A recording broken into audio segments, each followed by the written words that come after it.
Ya Pak R. Area.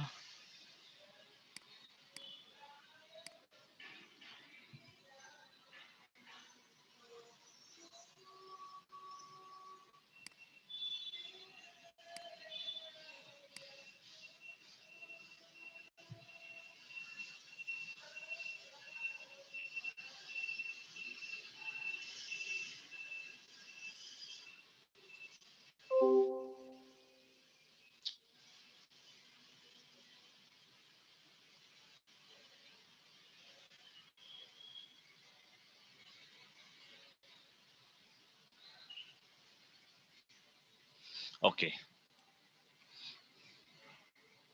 Ini sebagai sebuah contoh saja, ya artinya Pak R bercerita dalam konteks itu di tahap yang ketiga, ya tadi Pak sudah sampaikan di bagian pelestarian ya, Pak seperti apa Pak? Contoh konteksnya, barangkali selama ini kalau Pak R menyampaikan di beberapa mata kuliah seperti MK, seperti di Menpro, barangkali cenderung ke beberapa building yang sifatnya baru ya, tidak pelestarian, tapi Pak R ingin sampaikan contoh sebuah kasus dari yang namanya pelestarian seperti apa begitu ya. Ya ini ya oke, saya seperti baca ya. Nah oke. Ini contoh kasus. Tolong mohon jangan di screenshot ya karena ini agak sedikit skrip begitu karena baru minggu depan di hari Kamis ya. Pak R mau sidang untuk TACB ini ya. Jadi pekerjaan Pak kalau di dalam konteks pelestarian itu bagaimana cara menyelenggarakan begitu ya. Nah memang istilah di dalam cagar budaya kita memang ada beberapa istilah yang kita kenal. Satu pemugaran, dua revitalisasi, ketiga adalah rekonstruksi. Nah di proyek ini Pak R melibatkan mahasiswa juga ya. Jadi Henry itu Pak Henry angkatan 17 Pak R libatkan di proyek ini, juga alumni Kak Daniel Hartono ya, Pak R libatkan di dalam timnya Pak R di pekerjaan ini begitu. Nah, kita sama-sama di sini ya. Nah, saya Pak R based on dari skop pekerjaan ya. Jadi ini sekaligus Pak R ingin sampaikan bahwa di dalam proyek seperti Heritage Building pun juga perlu sebuah artinya skop pekerja penentuan skop pekerjaan, ruang lingkupnya apa saja. Setidaknya ada 4 bagian besar yang harus selesaikan. Satu di poin A itu mengenai pengumpulan dan olah data dan main building ya, bangunan utamanya, sisi depan dan sisi belakang, kemudian sayap kiri dan sayap sebelah kanan begitu. Itemnya ini semua. Ya, itemnya adalah dari mulai survei lapangan, kemudian mendokumentasikan, mengidentifikasi kondisi fisik bangunan terhadap penyelamat dan depan dan teras, lalu melakukan identifikasi fisik, sayap dan seterusnya begitu ya. Ini adalah skop yang Pak R kerjakan begitu ya. Nah, lalu skop B seperti ini. Ada 9 item dari poin B ini. Ya, melakukan kajian cagar budaya terhadap bangunan utama. Ya, poin C adalah, nah kemudian Pak permasalahan adalah kalau Pak bagaimana ini cara menanganinya? Sebetulnya kalau menangani studi kasus seperti ini cagar budaya gitu ya, memang kalau Pak belum memberikan analogi begitu analoginya, membedah sebuah cagar budaya itu ada ilmunya juga, artinya ada sebuah saintifiknya, ada nilai akademisnya. Pak, di mana nilai akademisnya? Nah, pendekatannya adalah pendekatan seperti kalau kita pernah lihat, kalau misalkan ya ada berita mengenai seorang meninggal begitu, kan pasti akan namanya forensik begitu ya. Nah, sama halnya ketika berjumpa dengan case seperti ini, kami pun juga melakukan namanya forensic engineering. Forensik itu kan ilmu menelaah, ilmu melakukan investigasi begitu kan. Sama halnya dengan di dalam kalau kita menjumpai menemukan atau membaca sebuah kasus pembunuhan begitu atau meninggal seorang begitu. Nah, ini adalah item-itemnya begitu. Ya, kalau kita lihat di sini poin 8 ini, Pak ternyata ada juga kontribusi mengenai sondi dan boring begitu, dan uji lab gitu. Ini memang dibutuhkan karena kaitan dengan masalah pekerjaan yang di belakang itu nanti akan yang non heritage ya, artinya ada satu masa bangunan yang memang akan dibangun menjadi 8 lantai begitu. Tapi yang lain diperlukan untuk seandainya ada perbaikan fondasi itu apakah memang dibuat seperti apa, maka kita butuh sounding dan boring begitu ya. Nah, ini adalah metode kerja kami ya yang kami kerjakan di lapangan begitu. Ini tahapannya, ini cara pendekatannya menyelesaikan sebuah masalah terhadap kasus bangunan yang ada di dalam konteks pelestarian cagar budaya begitu ya. Nah ini adalah yang namanya beberapa pekerjaan yang kami lakukan di lapangan pendekatannya. Ada namanya test pit begitu ya. Nah, test pit ini seperti apa sih produk akhirnya begitu ya. Jadi kalau Bus bilang ini semacam scanning ya, scanning dari beberapa masa bangunan ini ya. Ini kita di sini ada test pit 1, test pit 2 begitu. Nah, ini adalah hasil scanning. Sebelah kiri ini adalah hasil scanning pada saat kami melakukan penggalian kemudian kami scan. Nah, di sebelah kanan ini adalah sebuah kondisi existing-nya begitu. Dari gambar ini kami coba untuk cocokkan dengan di lapangan begitu. Oh ternyata yang di sini itu ada yang namanya pasang batu merah. Lalu ini ada pasang batu, kemudian bata merah lagi begitu. Nah ini contoh bagaimana kontribusi sebuah tes yang namanya test pit ya, itu untuk menghasilkan sebuah gambar atau sebuah hasil scan sebagai sebelah kiri ini. Nah kemudian ketika dipotong, ini gambar potongan ya, kita dapatkan seperti ini kan kondisinya ini adalah ada bagian sebut untuk dropping tamu begitu ya. Oke. Nah hari ini Pak sudah pernah sampaikan di waktu yang lalu Pak bahwa kita tidak bisa lepas dari teknologi ya. Nah kemudian kami mencoba untuk melakukan scanning 3 dimensi ya. Ini adalah kondisi bangunan yang sempat rubuh di waktu yang lalu. Dengan melakukan scanning ini kami dapatnya seperti kondisinya. Ini bukan foto, bukan dengan kamera, tetapi kami scan menggunakan scan 3D. Kami dapatkan bagaimana sih pola keruntuhannya begitu. Ya. Nah, kami dapat juga ini Mas ya, saya hasilkan juga seperti ini. Ya, ini hasil uji lab bahannya. Ya, beberapa material itu sempat diuji ke uji lab bahan ya. Kami pengen tahu sebetulnya catnya itu seperti apa sih komposisinya begitu ya. Ini masih sampel cat juga. Ini juga sampel spesi, bahkan spesi pun juga kami cek juga seperti apa komposisinya. Ya, oke. Nah, ini berikutnya lagi masih uji bahan juga yang namanya pengujian SRF. Ya, jadi dengan alat ini ya itu kita bisa mendapatkan komposisi setiap penyusun material yang ada di dalam ini case-nya adalah case-nya kolom gitu ya. Seberapa besar persentase besi, kemudian aluminium atau mungkin seandainya ada. Tapi ini menggunakan case iron cast begitu ya. Contoh. Ini contoh proses dari pengambilan sampelnya. Ini angkur juga kami tes bahan, uji bahan. Kemudian strip plat kami juga melakukan juga pengujian juga. Ya, ini kepala kolom yang ternyata juga dari titanium ya. Tahunya setelah dites baru tahu ini titanium ini. Oke. Sama juga berapa. Nah, ini identifikasi kerusakan bangunan utama. Kami coba untuk melakukan asesmen di lapangan sini ya. Nah, ini kami coba di lapangan juga beberapa pola kerusakannya begitu ya. Ini di bagian dinding ya. Oke. Saya ya rasanya simpel ya bahwa Pak ini ada rembesan dan sebagainya, tetapi yang menjadi sulit adalah cara menanganinya. Bagaimana menyajikan sebuah data kondisi existing bangunan yang sudah berusia ratusan tahun itu akan dikembalikan ya. Ada banyak opsi pengembaliannya. Apakah pada masanya 1920 ya, kalau cukup panjang. Ini merupakan rumah building itu merupakan rumah orang paling kaya saat itu ya, konglomerat ya, itu rumahnya Oei Tiong Ham gitu ya, sebagai orang yang terpandang di Asia saat itu begitu ya. Ya. Oke, nah saya sudah ya, artinya fenomena ini bisa kita dapatkan di beberapa case, tapi juga sisi lain Pak, bagaimana mungkin bisa mendapatkan seperti ini MC-nya, moisture content-nya. Ini semua pengujian menggunakan lab semua begitu ya. Hammer test kami lakukan juga ya, dan dibantu oleh lab kita untuk lab tes hammer test itu ya. Nah, ini sedikit sejarahnya ya. Rumah yang di atas 900-an ya, kemudian berubah di tahun 60 seperti ini kondisinya ya. Tahun 70 seperti ini posisinya. kemudian di mana posisi dalam peta, ya, seperti ini. Bahkan pun juga kami pun juga melakukan asesmen juga. Bentuk-bentuk kolom itu ternyata banyak ragam saat itu bentuknya begitu ya. Ya. Oke.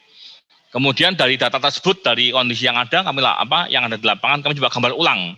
Tadi kan sempat Pak gambarkan bahwa sempat ada kerubuhan ya. Kemudian kami gambar ulang bagaimana kondisi yang based on data yang ada, kami coba untuk menggambarkan ulang gitu ya. Oke. Ya. Ya. Nah, ini ketika menggunakan BIM ya, building modeling, maka kami dapat gambar seperti ini begitu ya, dari beberapa data yang sudah kami kumpulkan di lapangan begitu ya.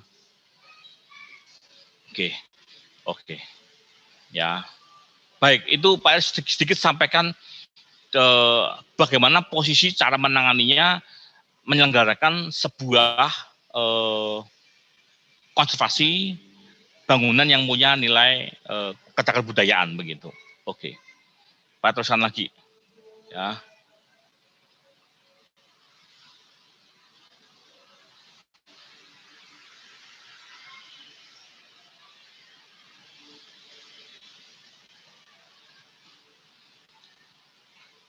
Nah, yang kedua, dari undang-undang apa tujuannya?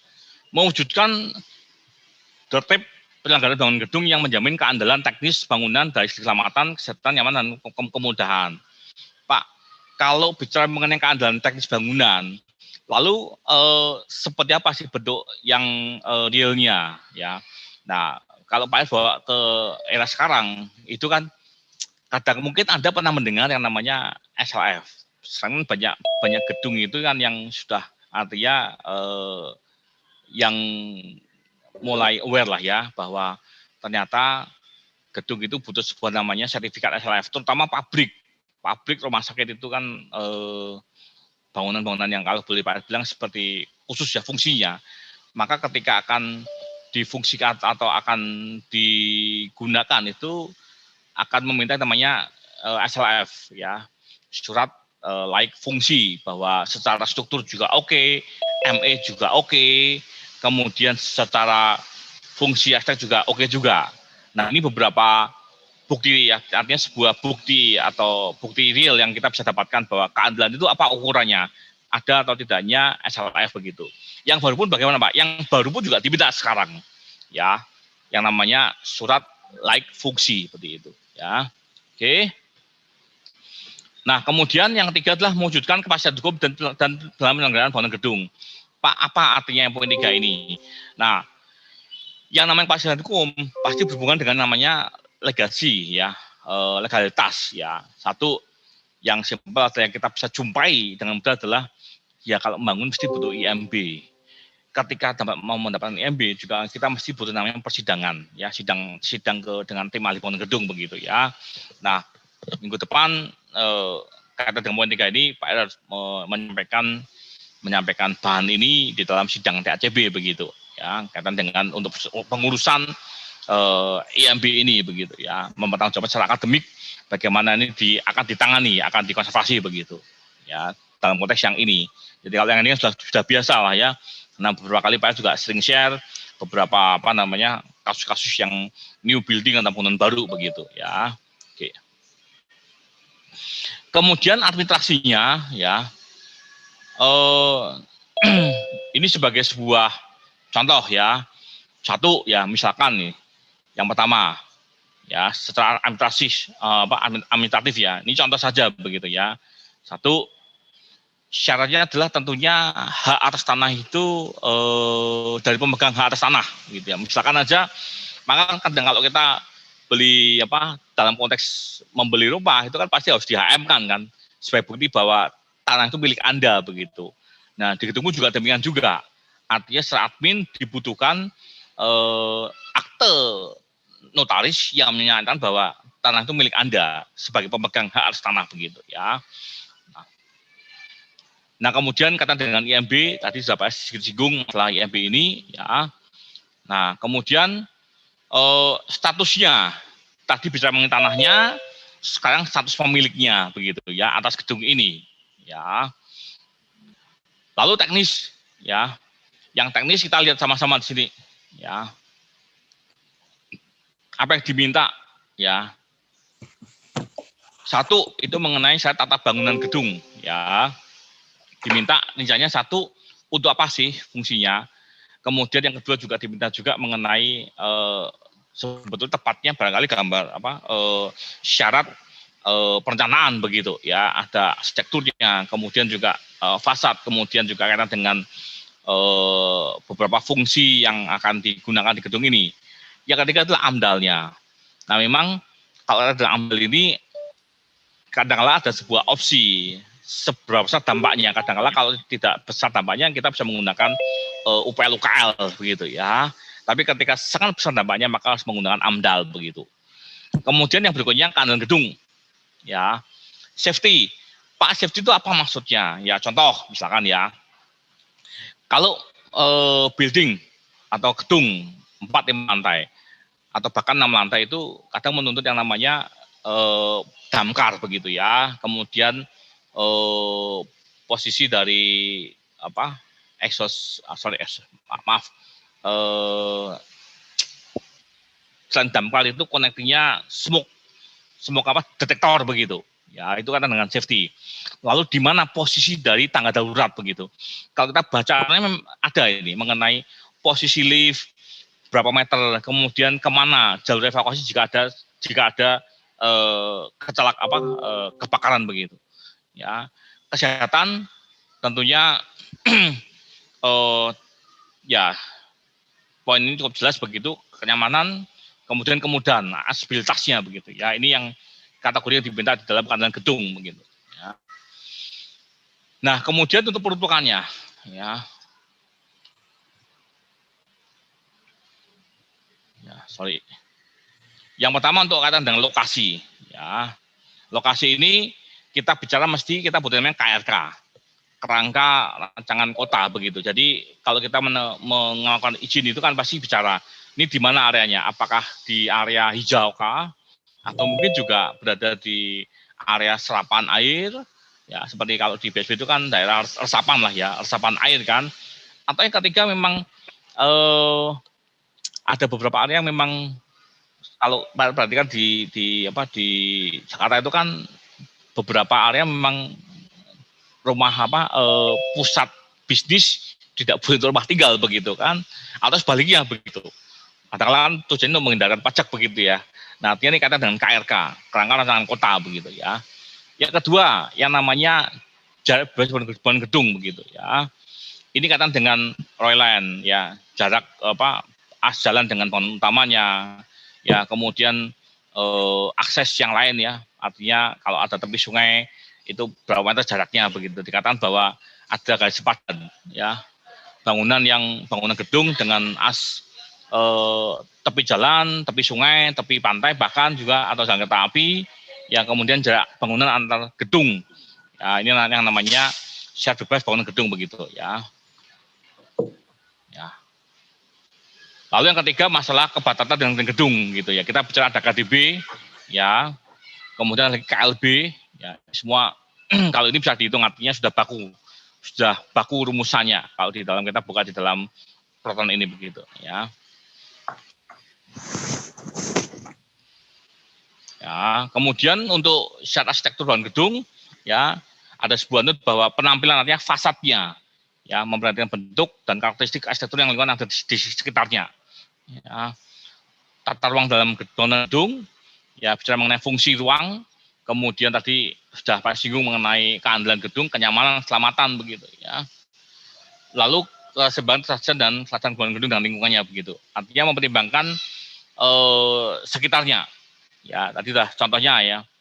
Sekarang ini mungkin mulai tertib ya, beberapa kolega di Jakarta itu kan memang ada daerah-daerah yang sekali bahwa fungsinya itu tidak bisa digunakan sama-sama. Kalau untuk bisnis ya bisnis begitu ya, ataupun izinnya pun tidak akan keluar kalau dipakai untuk yang lain begitu. Kemudian juga mengenai ruang terbuka hijau. Ya, ini kaitan dengan ya beberapa standar memang meminta seperti hari-hari ini di proyek di Unika itu kan ya mendaftarkan diri sebagai green building begitu, karena akan didaftarkan untuk diakses ya untuk mendapatkan recognize penghargaan apakah platinum, gold atau seterusnya begitu ya. Oke. Ya, oke, sampai di sini adakah yang mau disampaikan dulu sebelum Pak Her akan teruskan ke presentasi begitu. Adakah yang mau disampaikan dulu?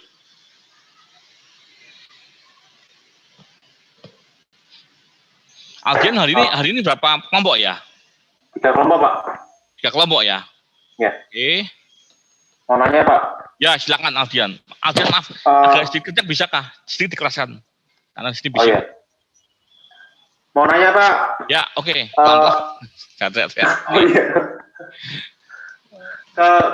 Kriteria guild building itu sebenarnya apa sih, Pak? Karena juga bukan tidak menutup kemungkinan tuh bahwa di proyek tuh pasti waste-nya tuh banyak, Pak. Waste untuk sisa-sisa pulangan itu banyak sekali, Pak. Itu kan bisa dimanfaatkan ulang, tapi kok didaftarkan sebagai guild building itu ceritanya apa aja gitu, Pak? Oke, sebentar ya, Pak Minum dulu ya. Mohon maaf ya. Oke, jadi begini, Aldian juga untuk semuanya. Sebetulnya kategori atau boleh dibilang, Pak, kapan sih Pak sebetulnya sebuah gedung itu boleh di-declare atau dinyatakan sebagai green building, atau kapan orang itu boleh mendaftarkan bangunannya sebagai green building begitu. Nah, sebetulnya ada dua macam kelompok ya. Satu itu sebagai green design, artinya desainnya yang hijau, artinya green design itu desain buildingnya hijau. Ataukah memang yang satu lagi istilahnya Pak agak lupa, tapi adalah mulai dari tahap konstruksinya begitu ya, itu skopnya. Nah, kemudian Pak, sebenarnya apa kriteria green building itu? Di green building itu ada beberapa kriteria ya, yang dijadikan sebagai parameter penilaian sampai sejauh mana gedung itu akan dinyatakan oke, green building mendapatkan status green building, tetapi dengan peringkatnya platinum, kemudian gold, silver atau bronze begitu ya. Nah, contoh begini, tidak semata-mata bahwa waste itu menjadi variabel utama, tidak, tapi salah satunya ya. Contoh begini penilaiannya. Yang pertama, ya, kalau kita di lapangan, di set begitu ya, kita bicara, Pak anggap untuk desainnya sudah pasti hijau lah ya, Pak of tidak ke desainnya, tapi ke konstruksinya. Satu, yang kita bisa lihat, kalau kamu di project, kamu melihat atau masuk ke project, pertama kali kan pasti kamu melihat, kita bertemu namanya set plan, ya, satu itu, set plan dulu. Lebih dalam lagi, kita lihat, materialnya itu yang digunakan apa sih? Di direksi kitnya, di gudangnya, mungkin untuk baraknya. Pak, mereka menggunakan misalnya kontainer. Ya, kita lihat, kontainer itu kan tidak sekali pakai, tapi bisa dipakai berulang kali.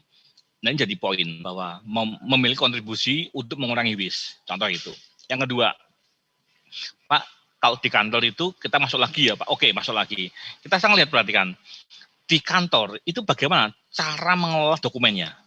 Apakah semuanya itu sudah mengarah ke paperless atau masih paper begitu? Itu yang kedua. Ya, artinya prosesnya pun juga di-assess, dinilai begitu. Lalu yang ketiga, kaitan dengan masalah kalau Anda ke BSB itu kan ada juga sedikit taman lah di depan sedikit ya. Itu pun juga menjadi penilaian. Pak, di mana penilaiannya? Artinya kaitan dengan penggunaan air ya.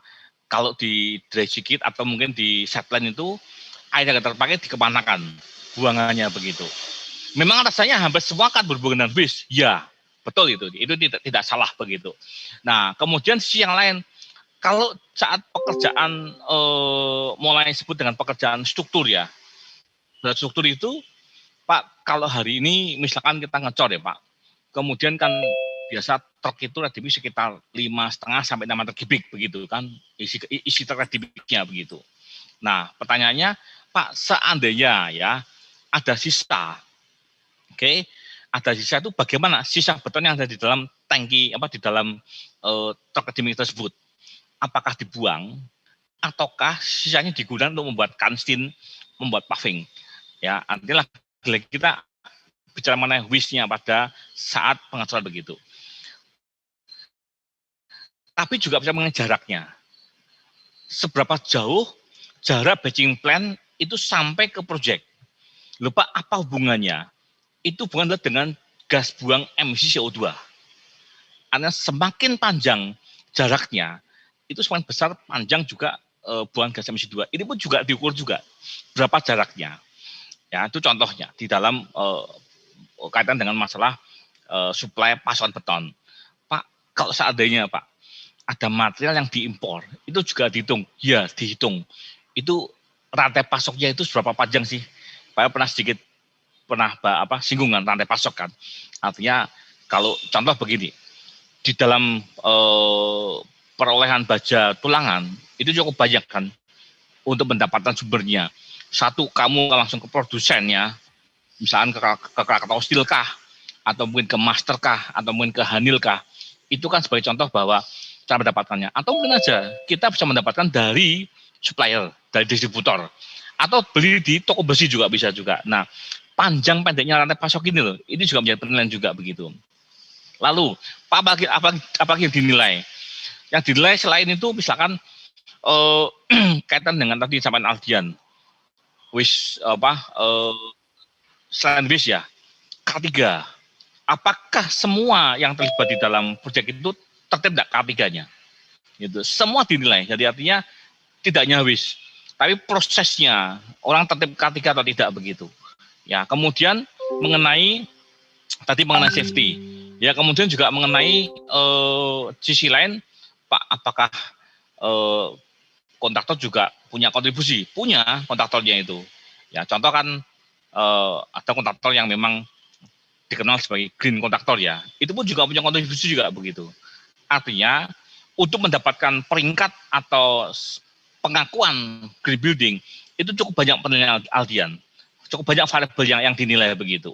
Nah, tadi yang Pak Sahabat adalah contoh yang memang kan dinilai di dalam proses untuk mendapatkan namanya green building certificate gitu, atau sertifikasi gedung hijau begitu. Jadi dimaknai bukan hanya masalah color-nya, tetapi adalah prosesnya itu apakah mampu nggak mendelivery sebuah proses yang tanda kutip kalau boleh dibilang itu memenuhi sejumlah kriteria yang diminta oleh GBCI. Kalau di Indonesia namanya GBCI, Green Building Council Indonesia begitu. Gitu Aldian. Bisa dipahami Aldian? Bisa Pak, terima kasih ya, Pak. Oke, terima kasih. Ya, baik, barangkali satu dulu nanti next time masih ada diskusi lagi minggu depan kan. Pak silakan untuk presentasi Aldian barangkali berapa kelompok hari ini? 3 ya, yang tadi Pak. 3 ya. Sebentar ya, Pak screenshot dulu ya.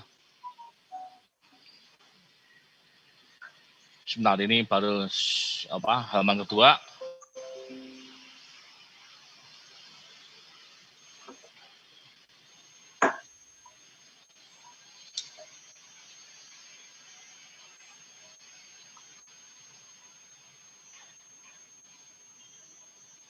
Ya.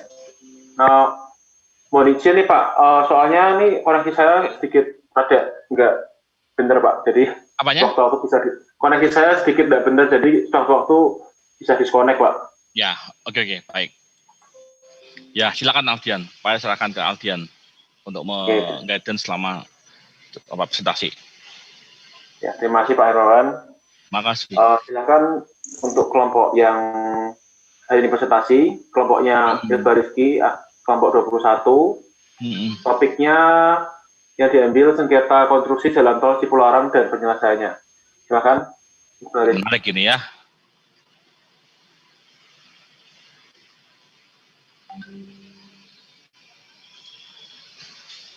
Sore Pak Hermawan, ini saya mau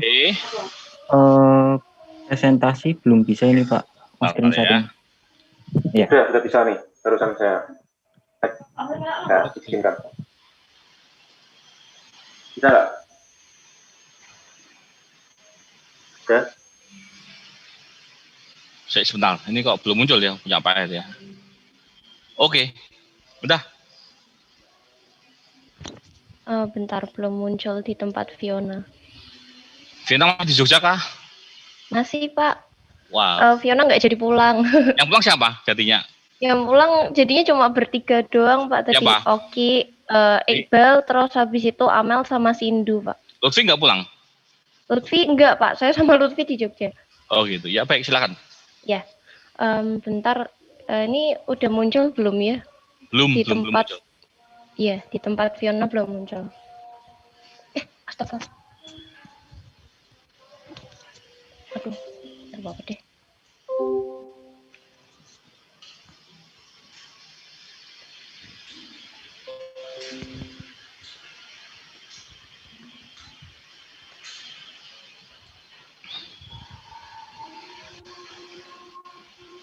Sudah muncul? Maaf Pak Herwan, barusan gangguan saya sebentar. Ini udah bisa nih Pak, sebentar. Oke. Ya, sip. Sudah terlihat ya Pak ya? Sudah, tinggal di slideshow ya Mas ya? Ya. Ya ini sudah slideshow ya Pak ya? Udah, sip. Oke, udah langsung mulai ya Pak. Oke, silakan. Selamat sore teman-teman dan Pak Hermawan. Ya, sore. Pada sore hari ini saya dan Iqbal Rizky mau mempresentasikan mengenai kasus pembangunan tol Cipularang tahap 2, paket 2, ruas Purwakarta Selatan.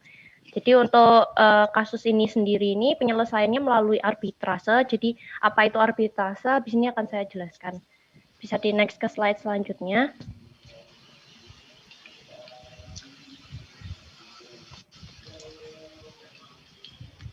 Ya, jadi apa itu arbitrase? Arbitrase sendiri ini merupakan cara penyelesaian sengketa perdata di luar pengadilan umum yang didasarkan pada perjanjian arbitrase yang dibuat oleh pihak-pihak yang bersengketa secara tertulis.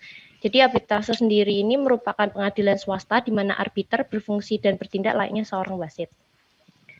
Jadi kalau arbitrase itu kan baru pengertian secara keseluruhan, lalu di Indonesia sendiri ini ada badannya sendiri, bisa di next. Jadi kalau di Indonesia ini namanya adalah Badan Arbitrase Nasional Indonesia atau biasa disingkat BANI. Jadi BANI merupakan lembaga independen yang biasanya menyediakan jasa yang berhubungan dengan arbitrase, mediasi maupun bentuk lain penyelesaian sengketa di luar pengadilan biasa. Jadi BANI sendiri biasanya digunakan untuk penyelesaian sengketa pada perdagangan, industri maupun keuangan dengan bentuk-bentuk penyelesaian seperti negosiasi, mediasi, konsiliasi maupun pemberian pendapat. Next. Jadi untuk sumber hukum arbitrase sendiri ini ada dua, yaitu UU nomor 30 tahun 1999 tentang arbitrase dan pasal 337 HIR. Jadi untuk UU nomor 30 tahun 1999 ini mengenai arbitrase dan alternatif penyelesaian sengketa, sedangkan untuk landasan hukum pelaksanaan arbitrase adalah pasal 337 HIR atau Reglemen Indonesia yang diperbarui. Jadi HIR sendiri ini merupakan hukum acara dalam persidangan perkara perdata maupun pidana di Pulau Jawa dan Pulau Madura, dan HIR sendiri ini berlaku di zaman Hindia Belanda dan tercantum dalam Berita Negara nomor 16 tahun 1848. Selanjutnya.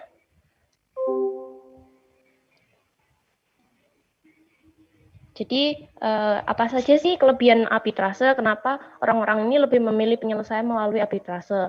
Jadi kelebihannya itu ada 5. Yang pertama ini pihak-pihak yang bersengketa ini dapat memilih arbiter sendiri. Lalu arbiter yang dipilih ini biasanya dipercaya yang memiliki integritas, kejujuran, profesionalisme, serta keahlian pada bidangnya masing-masing. Lalu untuk pelaksanaan majelis arbitrase ini konfidensial, maka dari itu rahasia dan publisitasnya yang dikendaki bakal terjamin. Lalu untuk tata cara arbitrasenya sendiri ini lebih informal daripada tata cara pengadilan konvensional. Dalam hal ini dikarenakan pada arbitrase ini disediakan tata cara penyelesaian kekeluargaan dan damai yang sehingga ke depannya ini hubungan komersil atau hubungan kerja antara dua pihak ini dapat dilanjutkan di kemudian hari. Lalu untuk pihak-pihak yang bersengketa ini dapat menentukan pilihan hukum untuk menyelesaikan masalah-masalah serta proses dan tempat penyelenggaraannya. Dan yang terakhir ini, putusan yang dikeluarkan ini final dan mengikat kedua belah pihak yang bersengketa. Sehingga tata caranya ini serta lebih singkat daripada pengadilan konvensional dan putusannya terbuka sehingga peninjauannya lebih singkat waktunya dan lebih murah. Selanjutnya untuk arbitrase sendiri ini memiliki 3 jenis macam putusan. Bisa di next. Putusannya ini yang bersifat kondemnatoir, lalu bersifat konstitutif dan bersifat deklaratoir. Untuk yang kondemnatoir ini merupakan diktum yang berisikan penjatuhan hukum kepada salah satu pihak. Semisal nih ada pihak yang bersengketa, lalu pihak yang termohonnya ini harus memberikan pengganti atau misal uang rugi itu kepada pemohon. Lalu yang kedua ini ada putusan yang bersifat konstitutif dan deklaratoir, atau di mana dua putusan ini tidak dapat dilakukan oleh pengadilan negeri yang secara realnya. Jadi untuk yang bersifat konstitutif ini merupakan putusan yang meniadakan keadaan hukum atau malah menimbulkan suatu keadaan hukum baru. Misal orang menyatakan telah bangkrut atau wan prestasi atau telah melakukan prestasi buruk pada perusahaannya. Lalu putusan yang bersifat deklaratoir pada putusan ini merupakan diktum yang menegaskan suatu keadaan hukum. Jadi semisal orang tersebut dijatuhi hukuman untuk membayar uang ganti rugi, ya uang ganti rugi tersebut harus dituruti dan harus dibayarkan kepada pihak yang berselisih. Selanjutnya untuk tahapannya ini ada, bisa di next. Tahapannya sendiri pada penyelesaian secara arbitrase ini ada 3, yaitu musyawarah, kontrak kerja, dan membuat tata cara penyelesaian. Jadi musyawarah sendiri ini tuh dilakukan saat terjadi awal masalah, jadi bisa diobrolkan secara kekeluargaan dan ditemukan titik terangnya, sehingga kedua belah pihak ini dapat menemukan win-win solution. Lalu jika memang musyawarah ini tidak menemukan titik terang, dapat dilakukan peninjauan kontrak kerja, di mana peninjauan kontrak kerja ini, kontrak kerja yang telah dilakukan waktu di awal kerjasama ini, biasanya itu mencantumkan adanya semisal permasalahan, jika suatu saat terjadi permasalahan, itu diselesaikan melalui apa, dan pilihannya itu terdapat mediasi, konsiliasi, dan arbitrase. Jika memang pilihannya itu dijatuhkan kepada arbitrase sendiri, maka setelah itu dari penyelesaian itu harus membuat tata cara penyelesaian. Untuk tata cara penyelesaiannya ini pada Bani sendiri ya khususnya, itu yang pertama harus dilakukan adalah pendaftaran dan permohonan arbitrase, selanjutnya penunjukan arbiter, lalu dilanjutkan dengan pembayaran biaya pendaftaran dan administrasi sesuai dengan ketentuan Bani, dan yang terakhir pemeriksaan perkara arbitrase. Selanjutnya nih kita akan langsung masuk ke sengketa konstruksi. Hilang filenya. Bentar ya Pak. Oke. Saya juga ada filenya, tapi ini udah muncul lagi Iqbalnya. Ya. Jadi kita bisa langsung masuk aja untuk ke yang sengketa konstruksi. Jadi pada kasus ini berdasarkan penjelasan mengenai arbitrase yang tadi telah saya jelaskan, pada hari ini kami mengambil studi kasus klaim sengketa konstruksi pada pembangunan tol Cipularang tahap 2 paket 2 pada ruas Purwakarta Selatan, Jawa Barat. Untuk selanjutnya akan dilanjutkan oleh Iqbal Rizky, dipersilakan. Mas Iqbal mungkin menunya ya, sebelumnya tuh gimana Mas Iqbal? Oh, menunya atau Mas menunya itu tuh. Itu kamu klik nanti kan ada titik 3 mol itu, pilih aja height ada keterangan ya oke. Udah cukup. Ya, sebelumnya saya mohon maaf dulu Pak Irwan karena jaringan saya lagi gangguan juga ini. Oke. Jadi langsung saja saya lanjutkan. Untuk kasus yang dibahas pada presentasi pada sore hari ini adalah kasus yang terjadi pada proyek pembangunan Jalan Tol Cipularang tahap 2 paket 2 ruas Purwakarta Selatan. Sebelumnya Jalan Tol Cipularang ini merupakan jalan tol yang menghubungkan Padalarunyi hingga Tol Cikampek, Jakarta. Jalan tol ini memiliki panjang kurang lebih sepanjang 41 km dan memakan biaya total kurang lebih sebesar 1,6 triliun. Dan tol ini merupakan salah satu tol yang cukup padat di Indonesia karena dapat menyingkat waktu apabila hendak bepergian antara Jakarta ke Bandung. Dan sedikit informasi mengenai proyek ini, yaitu proyek ini memiliki nilai kontrak sebesar 295 miliar rupiah. Dan pekerjaan ini pekerjaan paket 2 sepanjang 8,5 km dari total 41 km, itu yang paket 2, dan menghubungkan antara Purwakarta Selatan hingga Pleret. Dan berikutnya ada pihak-pihak yang terlibat, yaitu yang pertama yaitu pihak penyedia jasa atau nantinya disebut pemohon, yaitu PT Adikarya Persero, dan berikutnya yaitu pengguna jasa atau termohon nantinya akan disebut yaitu PT Jasa Marga Persero. Dan berikut ada klaim-klaim yang diajukan oleh pemohon. Yang pertama yaitu tentang eskalasi atau penambahan biaya harga satuan. Penambahan harga biaya satuan ini dapat timbul karena adanya beberapa kebijakan, yaitu yang pertama itu kebijakan pemerintah menaikkan harga BBM, serta diterbitkannya kebijakan baru mengenai kenaikan upah minimum regional, kabupaten atau kota daerah Jawa Barat oleh Gubernur Jawa Barat pada waktu itu.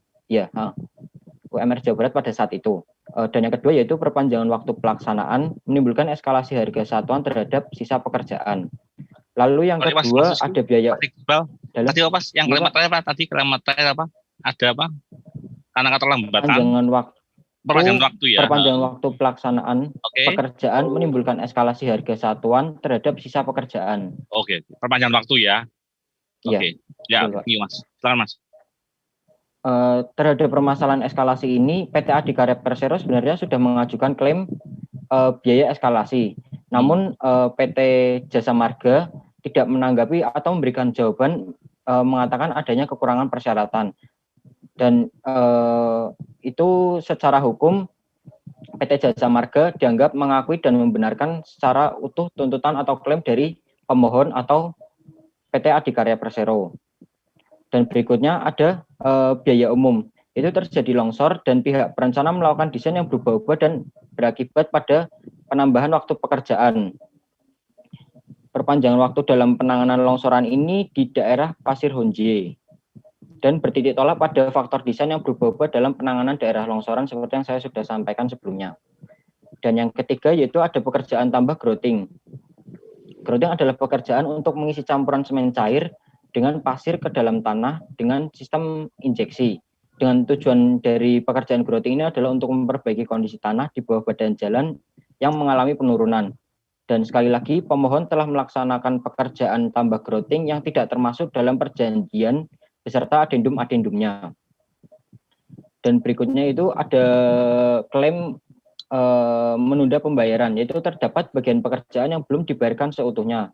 Yaitu pihak termohon atau pihak jasa marga itu ingkar memenuhi pembayaran atas pekerjaan tanah masa pemeliharaan atas instruksi termohon sendiri. Dan adapun pekerjaan tambah yang telah dilakukan pemohon dalam masa pemeliharaan yang terdiri dari yang pertama, tambahan pekerjaan pelapisan ulang aspal berdasarkan site instruction yang telah diberikan oleh termohon. Dan yang kedua, pekerjaan tambah pengadaan dan pemancangan sheet pile berdasarkan surat perintah yang diberikan juga oleh termohon.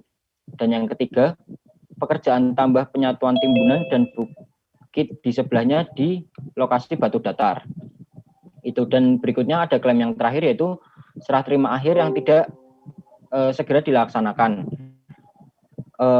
Akibat cedera janji yang dilakukan oleh termohon, pemohon mengalami kerugian itu terdiri dari kerugian nyata yang berupa biaya-biaya yang telah dikeluarkan oleh pemohon dalam melaksanakan penyelesaian pekerjaan berdasarkan perjanjian maupun hak-hak yang seharusnya diperoleh berdasarkan perjanjian sesuai dengan komponen-komponen yang telah disepakati dalam perjanjian.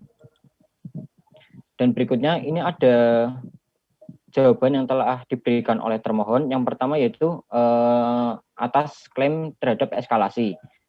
Atas eskalasi, termohon atau PT Jasa Marga menyatakan bahwa itu bukan tanggung jawabnya dengan alasan kenaikan harga BBM dan UMR bukan merupakan kebijakan pemerintah di bidang moneter dengan merujuk pada UU nomor 23 tahun 1999 tentang Bank Indonesia yang menyebutkan bahwa kebijakan moneter adalah kebijakan yang ditetapkan dan dilaksanakan oleh Bank Indonesia.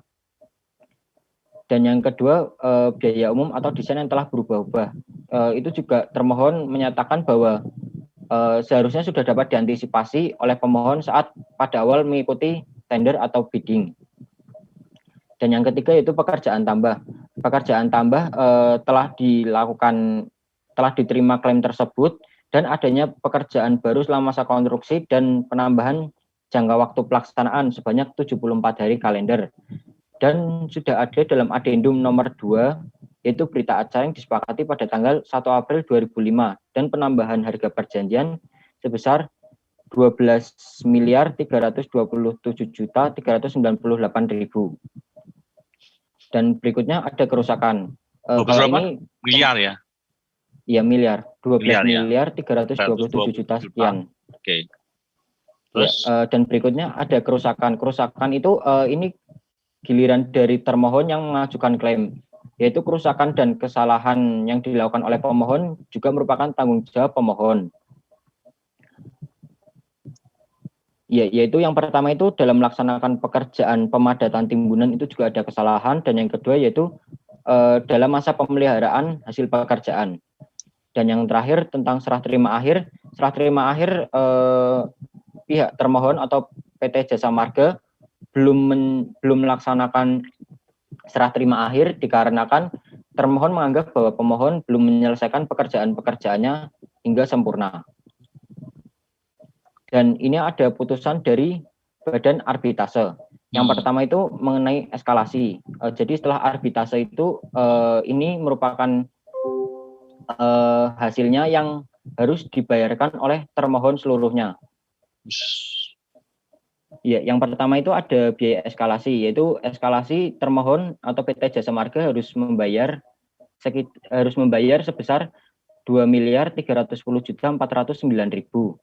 Dan yang kedua mengenai perpanjangan waktu atau extension of time dan keterlambatan pengadaan material dan juga termasuk juga bunga, PT Jasa Marga diharuskan membayar Rp40.288.344.000. Dan yang berikutnya mengenai pekerjaan grouting dan lain-lain juga termasuk pemeliharaannya, pihak termohon harus membayarkan sebesar Rp13.259.988.000. Dan berikutnya masih ada lagi ganti rugi terhadap bunga sebesar Rp4.817.816.000. Dan yang terakhir pengembalian uang retensi yang selama ini dalam penguasaan termohon tanpa memperhitungkan bunga, jadi tidak termasuk bunga sebesar Rp11.782.721.000. Dan yang terakhir penutup, dalam pelaksanaan proyek ini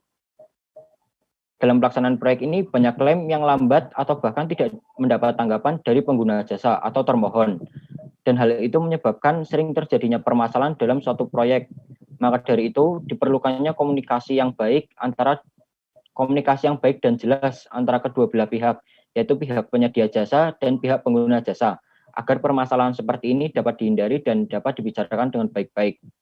Dan selain itu, alangkah baiknya bila dalam mengajukan kontrak pekerjaan, dibahas juga tata cara penyelesaian sengketa dalam proyek tersebut, entah itu menggunakan cara arbitrase, mediasi, ataupun lain sebagainya, agar meminimalisir pihak yang dirugikan untuk dirugikan semakin jauh. Ya, kurang lebihnya itu saja dari saya dan Fiona. Apabila ada pertanyaan, dipersilahkan. Mungkin untuk pertanyaannya bakal menggunakan sistem tampung, soalnya biar bisa sambil dicari jawabannya juga, gitu. Ya, maksudnya sambil dipikirkan jawabannya. Oke. Baik, terima kasih Fiona dan Iqbal telah mempresentasikan. Silakan bagi yang ingin menanyakan pada kelompok ini, dipersilakan.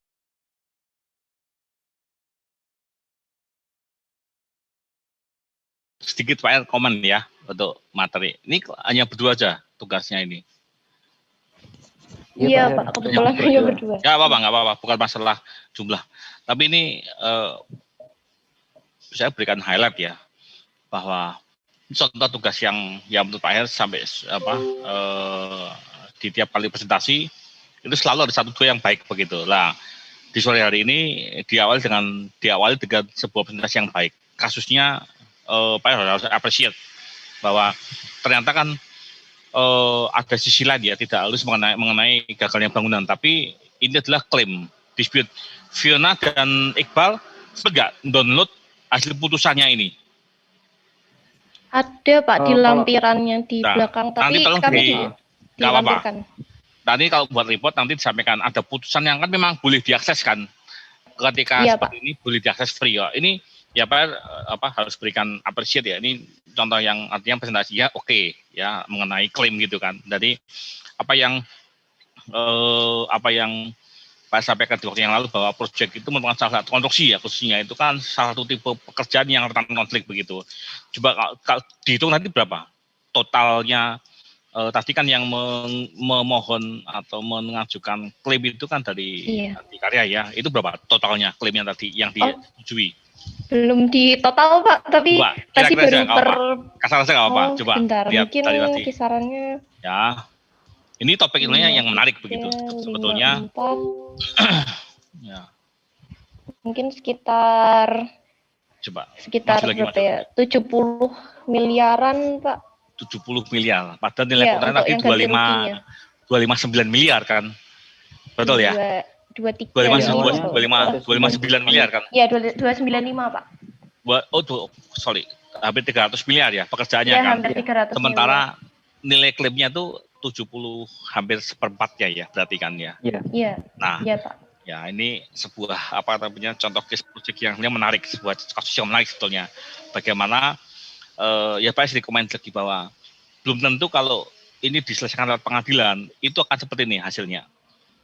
Iya Pak, karena waktunya juga lebih panjang biasanya kalau lewat pengadilan konvensional dan biayanya itu juga lebih besar di pengadilan konvensional gitu sih. Jadi sebetulnya menjadi ya lebih mahal di sini dong arbitrase. Kalau dari yang kemarin kami belajar itu kalau lewat pengadilan konvensional itu kan waktunya lama nih Pak. Jadi waktu lamanya ini jadi biaya yang dikeluarkan tuh juga semakin besar Pak, karena kan mungkin membayar pengacaranya juga. Pengacara iya, mahalnya kan di lawyer ya. Ya. Tapi untuk sidangnya kan nggak mahal begitu ya. Ya. Good. Ini silakan Pak Bri silakan Aldian, Digaiden Aldian. Ya. Terima kasih Pak Hermawan atas masukannya. Silakan untuk yang lain, apakah ada pertanyaan?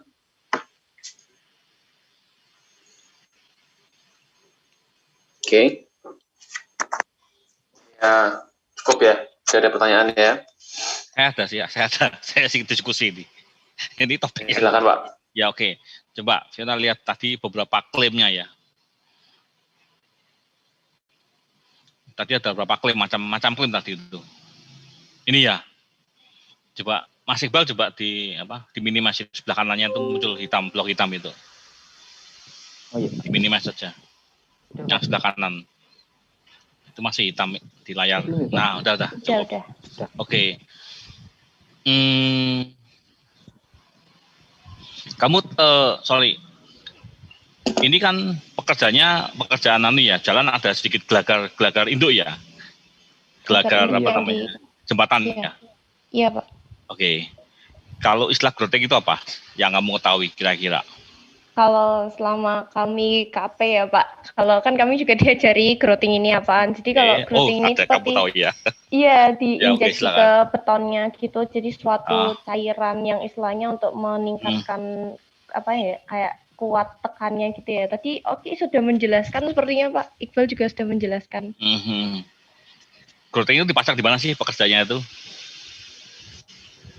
Ya, kalau growting itu kan memasukkan bahan yang keadaan cair ya Pak. Berarti itu cairan semen ya Pak. Berarti ya buat mengisi rongga-rongga yang kosong gitu Pak. Rongga-rongga apa? Retak-retak dan lubang-lubang gitu Pak dari beton yang ada di jalannya begitu Pak kurang lebihnya. Itu pada gelagar induknya gelagar. Tadi kalau saya lihat gambarnya itu kan ada beberapa gelagar precast kan, beton precast lah ya.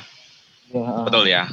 Ini yang dimaksud growting untuk ngisi pada pekerjaan balok induknya atau growting untuk mengisi karena kalau dilihat itu kan beberapa section jalan ini kan memang ada yang memang rusak atau retak ya, Fiona ya, betul ya? Pak. Ya. Nah, artinya kan growtingnya pada jalannya atau pada gelagar itunya sebetulnya? Kalau growtingnya yang diajukan klaim sama pemohon ini itu Pak untuk memperbaiki kondisi tanahnya. Tanahnya jadi, ya. Dan itu tanahnya itu turun, jadi dilakukan jalan. Nah ini jelas berarti artinya kan growting itu dilakukan pada kondisi existing, bukan pada gelagar itu jembatan kan? Iya. Ya, kalau di bawah badan jalannya gitu Pak. Di bawah badan jalan berarti kan ada kerusakan jalan begitu kan? Ya ini rasanya memang menarik ke sini, artinya ya beberapa highlight ya bahwa ternyata ada pengajuan klaim itu yang rasanya juga contoh yang unik kan begini, menunda pembayaran itu terdapat bagian pekerjaan yang belum dibayar sepenuhnya. Ternyata ini menjadi sebuah potensi klaim juga gitu kan, dispute atau artinya konflik lah, dispute gitu ya antara si pemohon dan termohon begitu kan. Ya ini kita belajar dari case ini ya, bahwa ternyata betul-betul memberikan sebuah insight, contoh yang real ya, bahwa ternyata proyek itu rentan konflik begitu kan, rentan dispute lah, rentan klaim begitu. Saya tidak tahu di dalam perjalanan kamu nanti yang mungkin ya KP ya kelompoknya Fiona lalu kelompoknya lain itu mungkin saja sih seperti menjadi potensi untuk menjadi dispute begitu ya. Biaya umum contohnya longsor dan biaya perencanaan begitu ya. Ini menjadi, kita lihat sama-sama ya di bagian yang ketiga ini biaya umum gitu ya. Di state bahwa dinyatakan bahwa ada longsor dan perencana melakukan desain yang berubah-ubah. Karena banyak menjadi tambah waktu kan. Ini hati-hati ya, artinya kita melihat satu case. Kalau perencana ya, kamu satu kali perencana sebagai perencana ya, desain itu dipastikan tidak banyak change order begitu ya. Ini bisa, kalau ini berubah, ini pasti bukan berarti Pak apakah sampai di sini. Saya kira dugaan saya loh, tapi nanti nggak tahu Fiona dan Iqbal bisa menambahkan. Di biaya umum ini, pada saat desain yang dibuat oleh perencana berubah, itu apakah muncul sebuah pernyataan bahwa dari pihak Jasa Marga itu juga ngeklaim juga ke perencana? Ada nggak statement itu? Kalau ngeklaimnya enggak sih Pak. Jadi dari pihak termohon, dari pihak Jasa Marganya itu cuma mengatakan kalau harusnya longsor ini juga harusnya sudah diantisipasi oleh pemohon, dan kalau ada desain yang berubah-ubah itu juga seharusnya juga tanggung jawab itu adik karyanya Pak, pihak penyedia jasanya gitu. Nah, di dalam putusan itu kontranya kontra apa? Jenis kontranya lamsam kah atau unit price kah? Belum nyari sampai situ itu Pak. Belum dicari untuk kalau di putusannya cukup banyak putusannya ya. Putusannya kan Pak, pasti kan lembar-lembar Iya. Putusannya. Oke. Nah, ini kan kaitan kalau seperti ini ya, kalau tadi dikatakan Mas Iqbal bahwa longsor mesti ada diantisipasi. Nah, tunggu dulu nih, kontranya kontra apa? Lamsam kah atau unit price kah itu? Itu jadi pengaruh. Kan Pak pernah sampaikan bahwa jenis kontra itu mempengaruhi berbagai resikonya kan. Resikonya resiko di siapa begitu lah. Dalam hal ini mesti kontraknya seperti apa begitu ya. Oke, terima kasih Fiona dan Iqbal untuk nasinya good. Ada yang berbeda materinya ini. Terima kasih sudah memberikan insight. Thank you. Pak izin mau tanya Pak. Oke, mau tanya. Silakan. Iya silakan. Man. Ya Vi mau tanya Vi. Ya. Itu kenapa klaimnya bisa gede banget dari jumlah yang seharusnya? Kan harusnya kan kayak harusnya ada kayak itu loh. Kayak pengajuan kayak gitu kan, klaimnya segini. Kalau gede langsung gitu kan, mesti pihak jasa itunya kan langsung gede segitu kan. Apa enggak misalnya sebulan harusnya ini kayak gitu.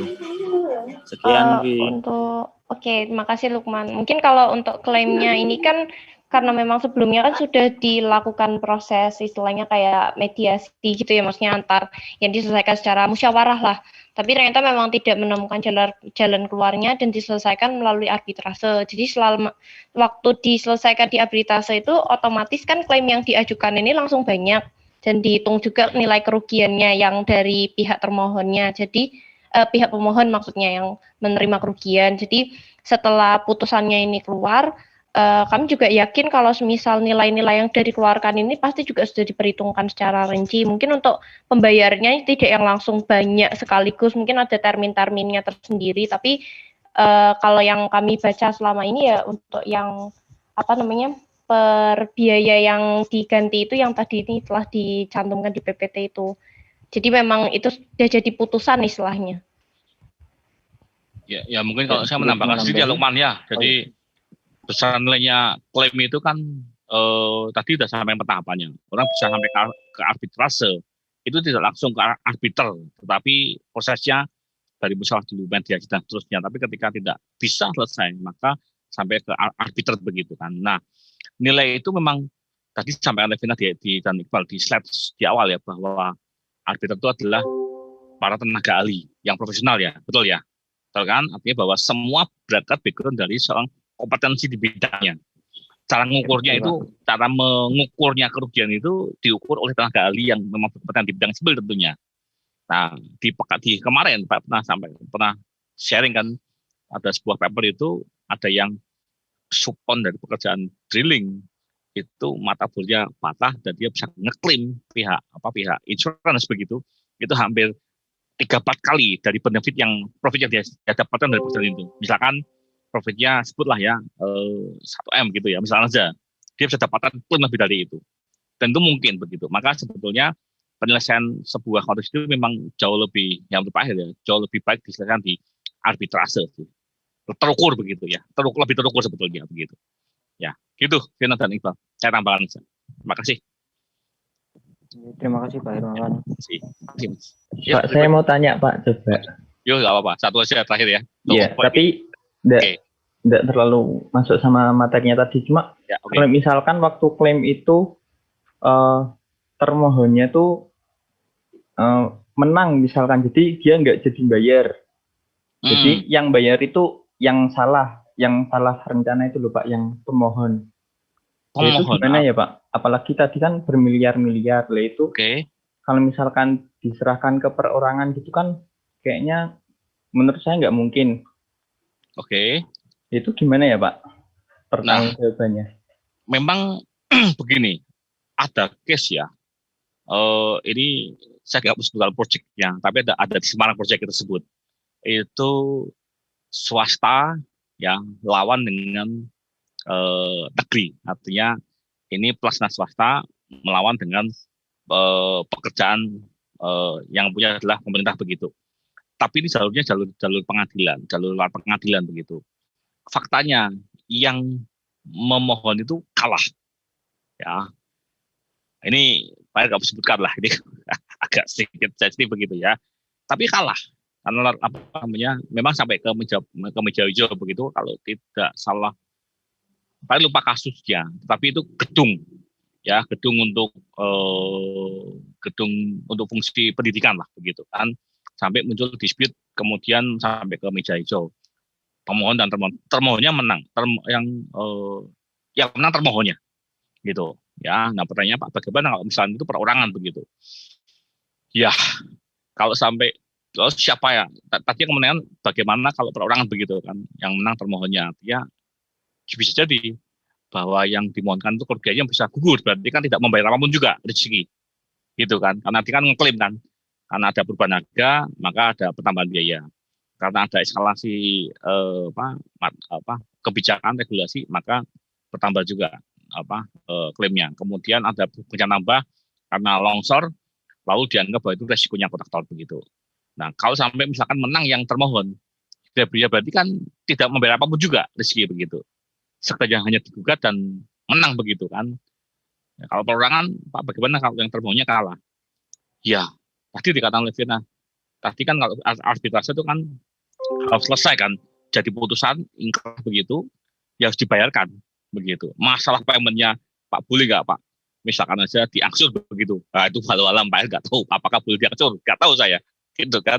Tapi ini saat putus ya, kalau misalkan termohonnya menang ya sudah selesai, tidak perlu mengganti rugi kan. Tapi kalau misalkan termohonnya kalah, membayar. Ya, itu sih. Gitu Mas Rizky.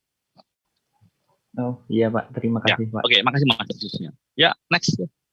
Terima kasih Fian dan Iqbal. Ya, terima kasih Pak Her dan teman-teman. Terima kasih. Oke, terima kasih. Apakah ada pertanyaan lagi lain? Oke, ya langsung ke next kelompok aja ya, soalnya juga sudah waktu sudah mepet. Silakan Angelus Bau, kelompok 10, dengan topiknya jatuhnya girder.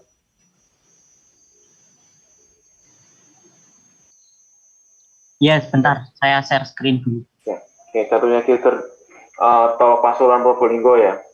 Iya, betul.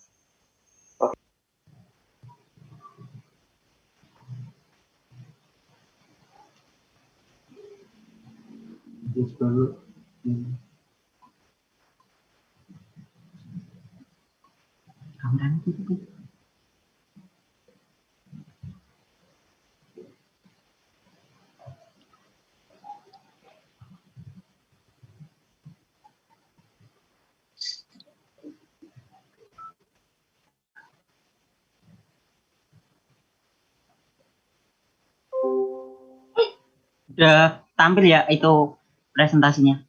Sudah. Udah. Ya, selamat malam Pak Irmawan dan teman-teman. Malam, Mas. Terima kasih untuk waktunya yang sudah diberikan pada kelompok kami dari kelompok 10 untuk mempresentasikan hasil diskusi kami tentang jatuhnya balok girder di Tol Pasuruan Probolinggo. Kelompok kami ada 4 orang, dan saya sendiri Idrus Dogining, lalu ada Eko Arfianto, Galia Adiantama, dan Okta Andi. Ada semua, Mas? Hadir semua nggak? Hadir semua, Pak. Ya, dong, nyalakan videonya, Ki. Yang teman-temannya Eko. Oh, ya. Atau di satu tempat semuanya ini? Bertiga di satu tempat, Pak. Oh, siapa aja? Saya, Eko, sama Okta Andi. Yang sekali? Yang Gali di rumahnya. Di rumah. Ya. Ya, oke, silakan. Langsung saja akan dijelaskan oleh teman saya Gali Adiantama. Oke, selamat malam Pak Her, selamat malam. Malam, Mas. Oke, Mas. Di sini saya menjelaskan tentang jatuhnya balok girder di Jalan Tol Pasuruan Probolinggo. Belum membahas ke titik masalah, Jalan Tol Pasuruan Probolinggo adalah jalan tol sepanjang 31,3 km yang menghubungkan Kabupaten Pasuruan, Kabupaten Probolinggo, dan Kota Probolinggo. Jalan tol ini merupakan bagian dari jaringan Jalan Tol Trans Jawa, di mana menghubungkan ruas Jalan Tol Gempol Pasuruan dengan Jalan Tol Probolinggo Banyuwangi yang sudah memasuki tahap tender. Oke, di sini selanjutnya next. Mas. Ya. Pembangunan jalan tol ini dibangun mempunyai maksud dan tujuan untuk meningkatkan aksesibilitas dan kapasitas. Slide 3, Mas. Coba slide 3.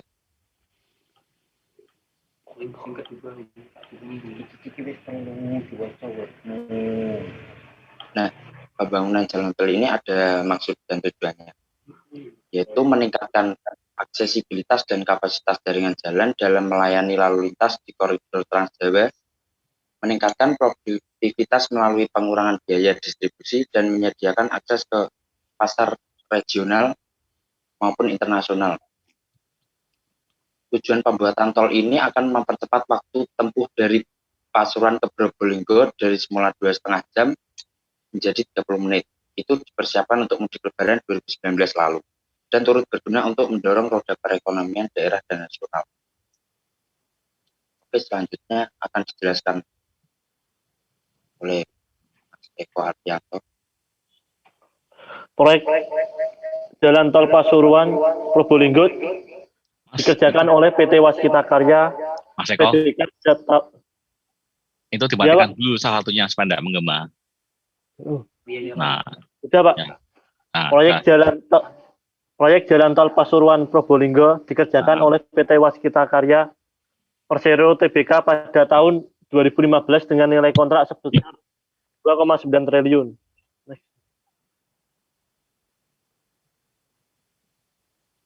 Pembangunan tol Paspro dimulai dari Mei 2016 lalu dan berakhir pada Desember 2018. Ruas tol ini memiliki panjang 31,3 km. Jalan tol Pasuruan Probolinggo memiliki 3 gerbang tol, yakni gerbang tol Tongas, gerbang tol Probolinggo Barat, dan gerbang tol Probolinggo Timur. Sepanjang ruas tol tersebut disiapkan 4 rest area tipe B, masing-masing di sisi kanan dan kiri jalan. Jarak antara rest area sekitar 7,5 km. Perencanaan pembangunan jalan tol ini harus disesuaikan dengan kondisi lapangan dan ketersediaan bahan bangunan yang ada.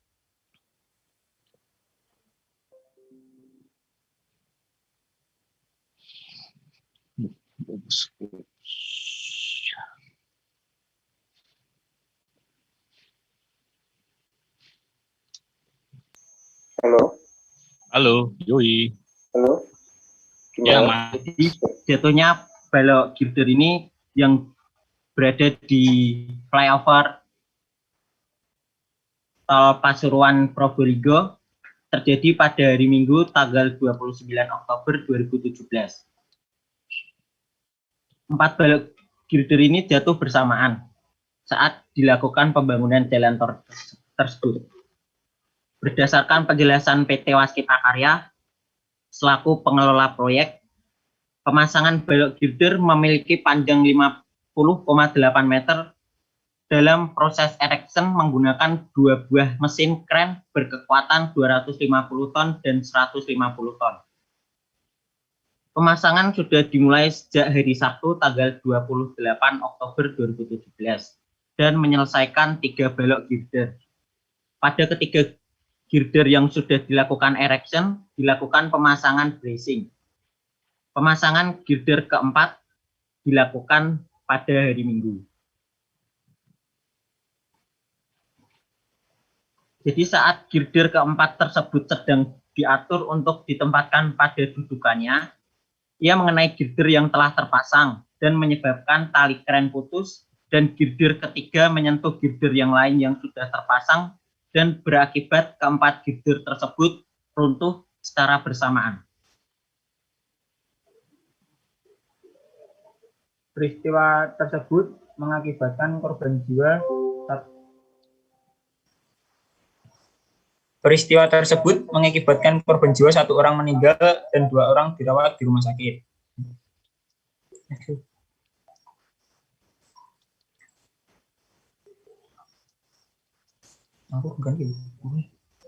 Untuk korban meninggal, Waskita memberikan santunan kepada keluarga korban serta jaminan kepada istri dan anak korban untuk melanjutkan pendidikannya. Selain itu, Waskita juga memproses jaminan asuransi ke BPJS korban dan mengevakuasi jenazah ke rumah duka yaitu di Kutai Kartanegara, Kalimantan Timur. Sedangkan untuk penanganan korban luka-luka, Waskita telah mengevakuasi ke RSUD Bangil Pasuruan dan RSUD Muhammad Saleh untuk penanganan segera. Waskita juga memberikan santunan kepada korban dan keluarga serta memproses jaminan asuransi BPJS korban. Next. Pada peristiwa ini terdapat beberapa pasal yang bersangkutan, yaitu pasal 86 ayat 1 huruf A Undang-Undang Nomor 13 Tahun 2003 tentang Ketenagakerjaan, yaitu yang berbunyi pada dasarnya setiap pekerja mempunyai hak untuk mendapatkan perlindungan atas keselamatan dan kesehatan kerja atau K3. Yang kedua yaitu pasal 1 ayat 1 UU Nomor 3 Tahun 1992 yang berbunyi suatu perlindungan bagi tenaga kerja dalam bentuk santunan berupa uang sebagai pengganti sebagian dari penghasilan yang hilang atau berkurang dan pelayanan sebagai akibat peristiwa atau keadaan yang dialami oleh tenaga kerja berupa kecelakaan kerja, sakit, hamil, bersalin, hari tua, dan meninggal dunia.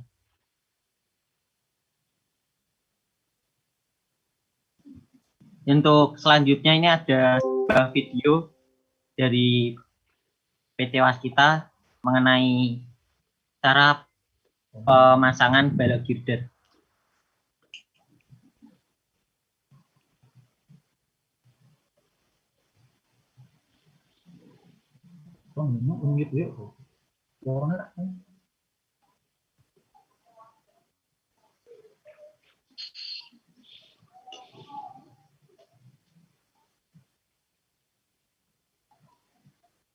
Jadi video ini untuk sebagai referensi aja untuk pemasangan balok girder. Kita skip saja untuk langsung ke pemasangannya. Jadi balok girder ini dipasang menggunakan 2 kren yang di kasus di Probolinggo ini. Yang satu dengan kekuatan 250 ton dan yang kren satunya lagi berkekuatan 150 ton.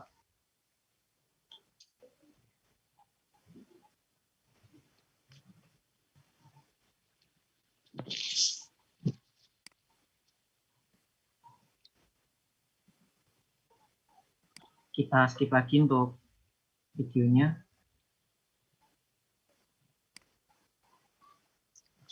Panjang sekali ya. Jadi untuk pemasangan ini yang di kasus di Probolinggo sudah terpasang 3 grider yang dipasang pada hari Sabtu lalu dipasang bracing atau penguatan, lalu pada saat dari minggunya kejadian saat pemasangan girder keempat itu menyenggol girder 1, 2, dan 3 sehingga mengakibatkan 4 girder itu ambruk.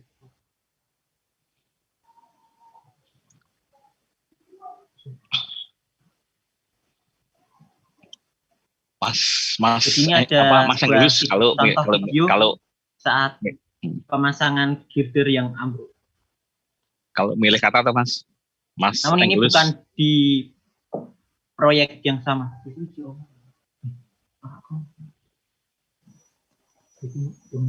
Gimana Pak ya?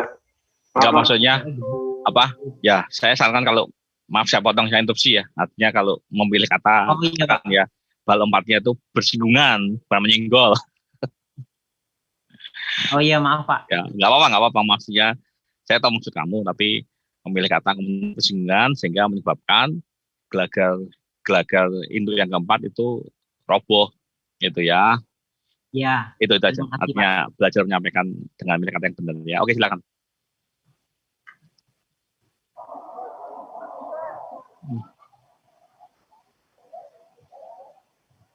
Jadi ini contoh kasus juga, namun terjadi bukan di Probolinggo saat pemasangan balok girder ini roboh.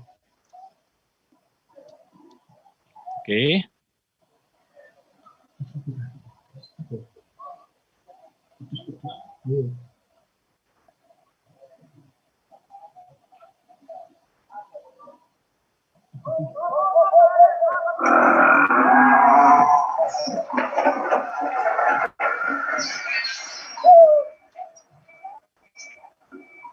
Ya.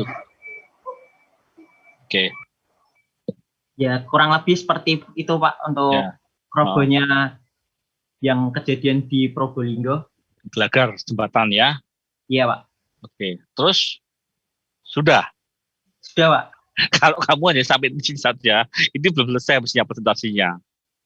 Lalu bagaimana nih kalau dikaitkan dengan klausul kemarin kan?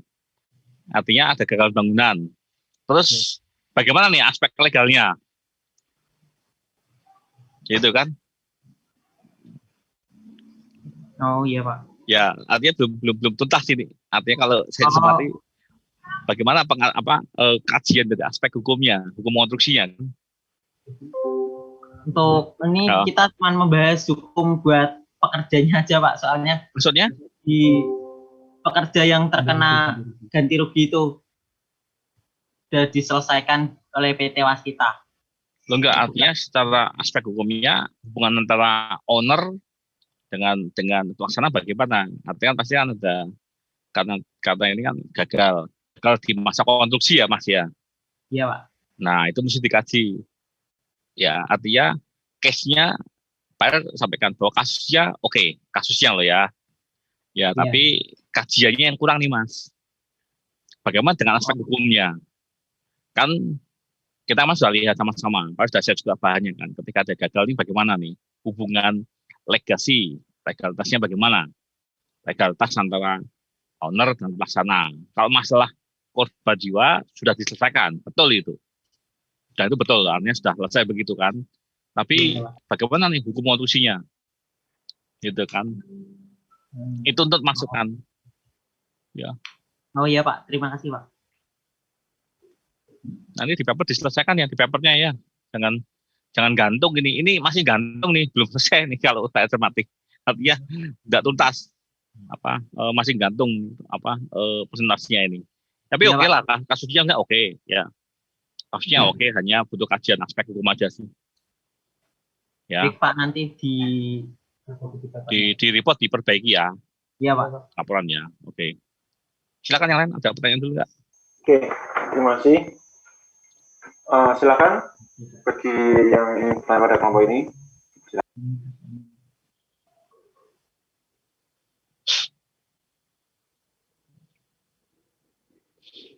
Ini kalau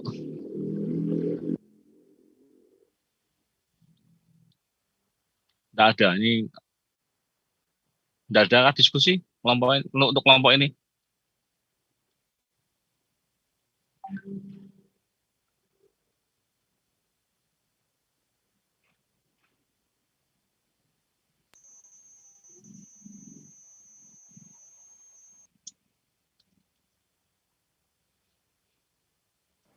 Sebenarnya responnya sama kayak Pak Her sih, menurutku masih belum selesai. Karena kan cuma ada waskita, terus itu tuh dia sebagai pemohon atau pemohon, terus penyelesaiannya bagaimana masih belum ada. Itu yang mau ditanyakan, jadi bingung juga, Pak. Ya, Vin. Paham ya, Vin? Tadi bisa lihat ya. Betul ya, Vin ya? Kak Vin ya? Tinggal masih gantung ya, Vin ya? Iya, Pak. Belum tuntas ini, ya. Ya, tapi usah. Apresiasi lah, effortnya udah baik ya, artinya ada kasus tapi belum selesai ini kasusnya bagaimana ya Mas Angelos ya, nanti bisa diperbaiki ya di paper ya Pak, nanti dikaji lagi ya, tambahin lagi untuk ya. Oke. Yang lain itu Okta ada Mas Okta, ada Mas Gali, ada Mas Eko, mestinya juga aktif ya memberikan respon kepada tugas yang sudah dipresentasikan ini ya, sehingga semua punya kontribusi yang baik begitu ya. Oke. Ya. Ya, sehingga bisa tanyakan. Apakah berarti kita langsung lanjut aja ke kelompok selanjutnya ya. Terima kasih atas presentasinya. Ya, terima kasih buat Pak Irmawan dan teman-teman untuk waktunya.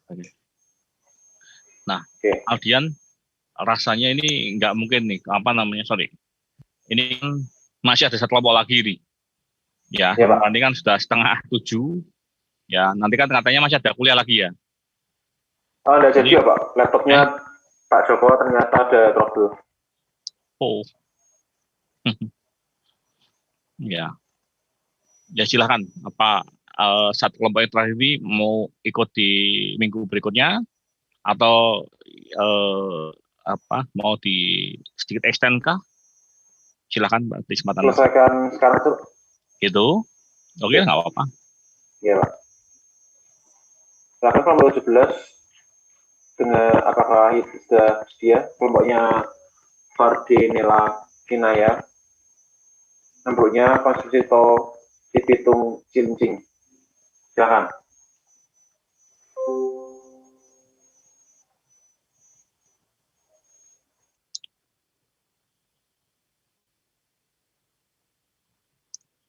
Ini kelompoknya siapa? Kelompoknya Fardinella Kinaya. Oke.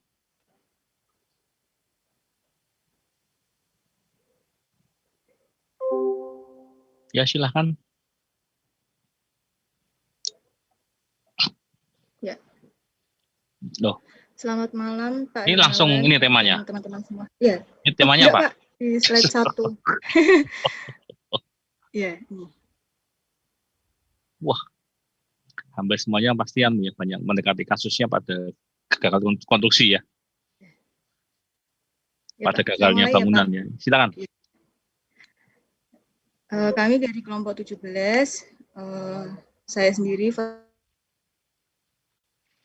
Fardinella Kinaya dan Alvin Ananta dan Nanda Tasya yang akan mempresentasikan hasil diskusi kami mengenai ambruknya konstruksi proyek tol Cibitung Cilincing pada seksi 4 yang berada di Jalan Kampung Sungai Tiram Marunda, Cilincing, Jakarta Utara.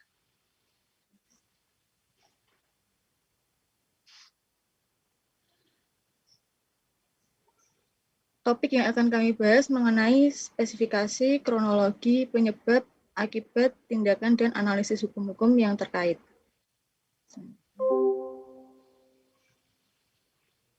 Untuk spesifikasi pembangunan tol Cibitung Cilincing ini adalah nama proyeknya tol Cibitung Cilincing yang berlokasi di Bekasi, Jawa Barat dengan panjang tol 34 km dengan panjang total 34,8 km dengan menghabiskan biaya 4,220 triliun. Rencana konstruksinya dimulai pada tahun 2017 dan mulai dibangun pada tahun 2019 yang dikelola oleh PT Cibitung Tanjung Priok Waterways dengan kontraktor PT Waskita Beton Precast dan penanggung jawabnya adalah Kementerian PUPR.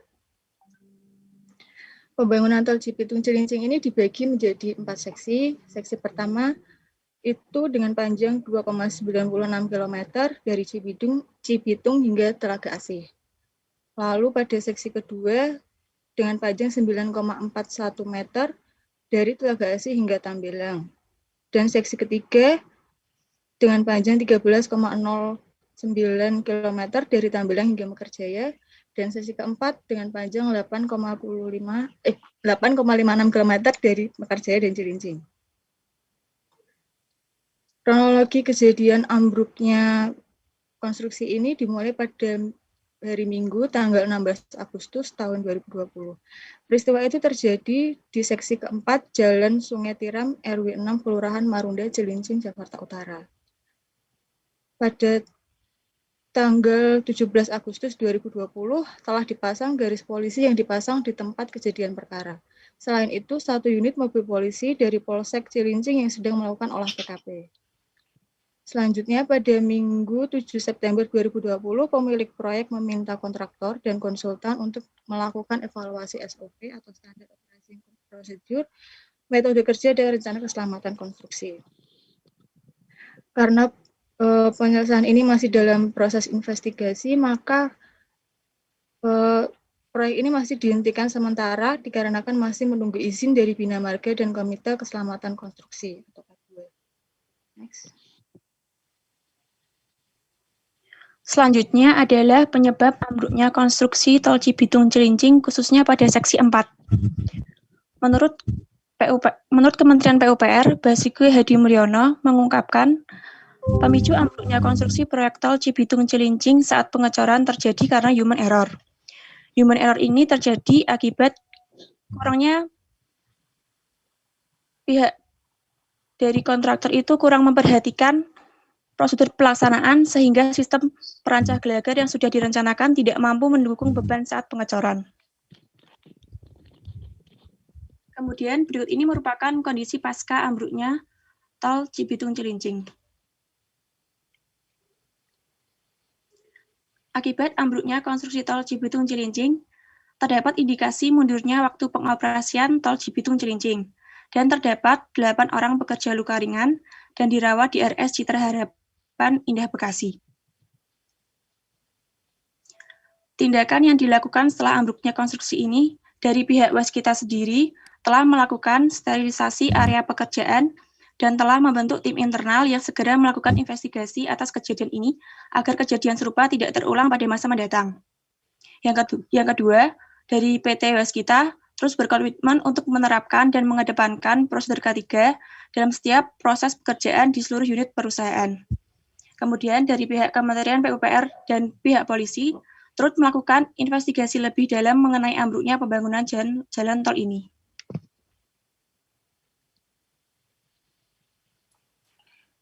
Oke, untuk hukum-hukum terkait, karena proyek ini masih dalam proses investigasi, maka belum tahu yang bersalah siapa dan terkena sanksi apa kayak gitu.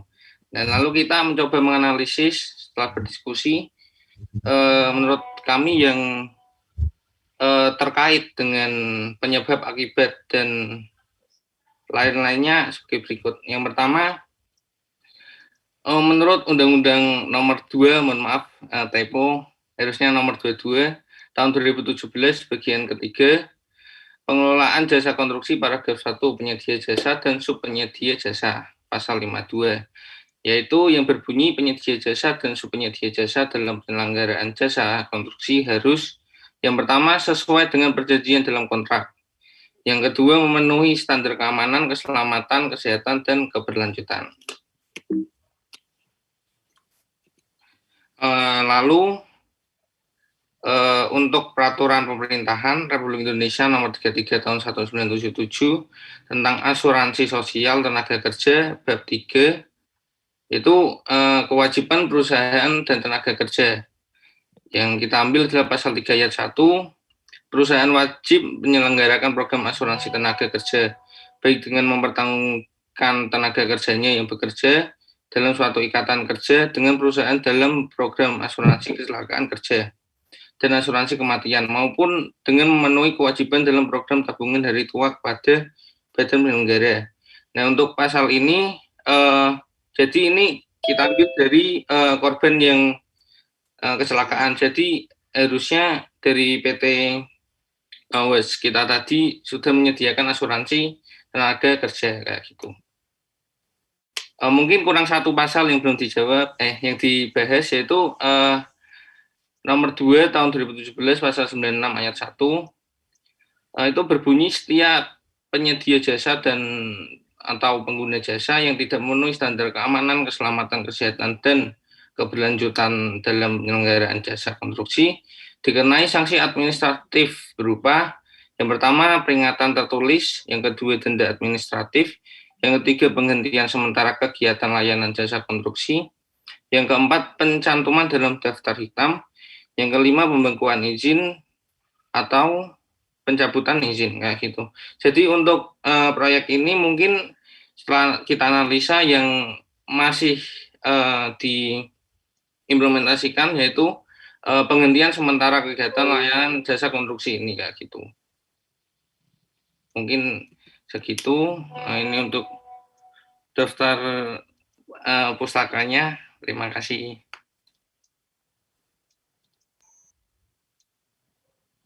Oke. Yuk, ada pertanyaan nggak? Apakah ada pertanyaan dari kelompok ini? Silakan.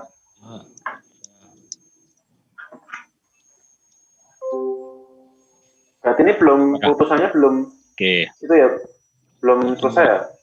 Secara resmi dari pengadilannya. Iya, jadi masih proses investigasi. Itu kapan toh pas kasusnya, Mas? Ini barusan sih Pak, bulan Agustus kayaknya Pak. Agustus kapan? Tahun ini kah? Agustus tahun ini atau tahun lalu? Iya Pak, tahun ini Pak. Oh, tahun ini. Ya. Oh.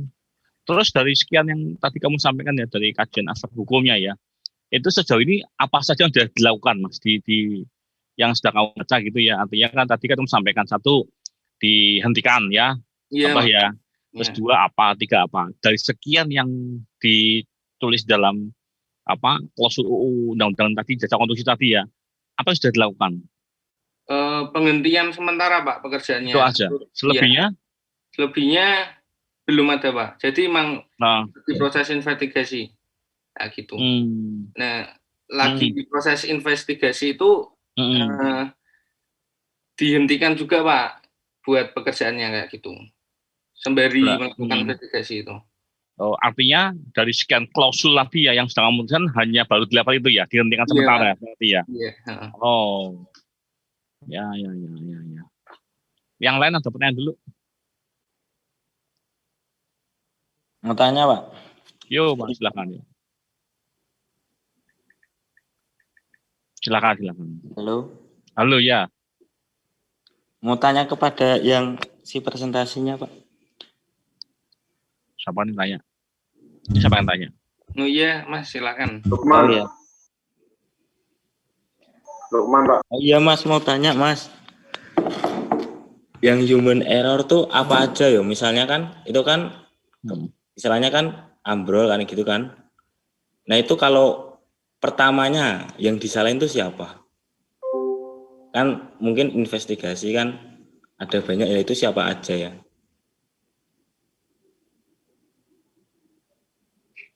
Ataukah konstruksinya? Kalau gitu kan berarti kan misalnya kan harus ada kayak pengawasan kayak gitu kan dan lain-lain sebelum pengecoran atau apa gitu. Oke Mas, sekian pertanyaanku. Terima kasih.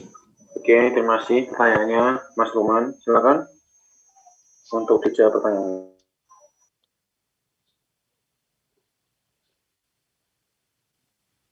Saya jawab ya Mas.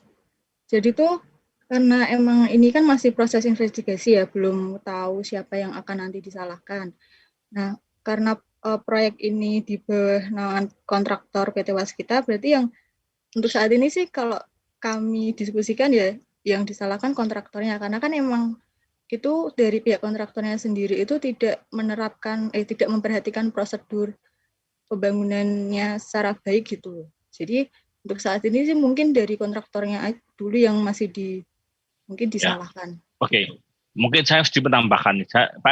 Pak sudah pernah memberikan sebuah reminder ya. bahwa di setiap gagalnya konstruksi, baik di tahap konstruksi ataupun mungkin di tahap desain ataupun di pasca konstruksi, memang sangat prematur sekali kalau kita berbicara who is the wrong begitu kan ya Mas Afin ya. Belum tentu loh, itu artinya bisa jadi perpanjangan waktu itu karena misalkan seperti kondisi seperti ini, itu karena kondisi seperti ini lalu di extend, perpanjang. Akibat perpanjangan bisa dampaknya berbagai macam ini. Nah, oleh karena itu ya sebaiknya di dalam memberikan sebuah justifikasi, di dalam sebuah respon begitu, coba belajar untuk menanggapinya itu tidak selalu kita bicara siapa yang salah, tapi sebenarnya apa sih root cause-nya, apa sih akar masalahnya. Nah, kalau kita di dalam bicara mengenai di quality management itu kan kita selalu mau memberikan merumuskannya itu dari akar masalahnya atau root cause-nya yang mestinya harus dicari begitu. Apakah memang teknologinya atau extend waktu yang terpanjang begitu, atau memang karena metodenya atau karena mungkin kompetensinya. Nah, baru kita terus berjenjang, kompetensinya di human error. Lalu berarti kepada operator. Nah, operatornya apakah sebagai aset dari Menko-nya atau Sapmo-nya? Jangan-jangan ini Sapmo juga bisa kan? Kita nggak tahu. Saya nggak tahu kasusnya apa kasusnya. Jadi mari ketika ada sebuah kasus seperti ini, kita berusaha untuk mencari apa akar masalahnya, sehingga waktu memberikan sebuah ulasan, memberikan sebuah penjabaran itu lebih tajam begitu ya. Itu sih note dari Pak. Tapi ya, terima kasih untuk untuk kupasannya. Jadi sama-sama case-nya itu kan sebetulnya dengan yang kelompoknya Mas Anggusbo Gening ya. Ya minimal ada sedikit ulasan, ada sebuah kajian dari perspektif hukum konstruksi seperti apa sih, itu sih. Itu Aldian dari saya. Ya, terima kasih Pak Hermawan. Apakah ada tanya lain? Silakan.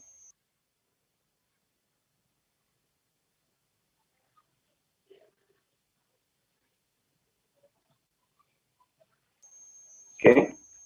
Apakah cukup? Oke. Tidak ada pertanyaan. Ya. Terima kasih Mas Afin untuk simulasinya, Pak Daniel dan Nanda. Terima kasih Pak. Sama-sama. Terima kasih Pak Er. Ya, oke. Nah, oke, Aldian, Pak terima kasih, ucapan terima kasih sudah diorganisasi di kelas untuk malam hari ini.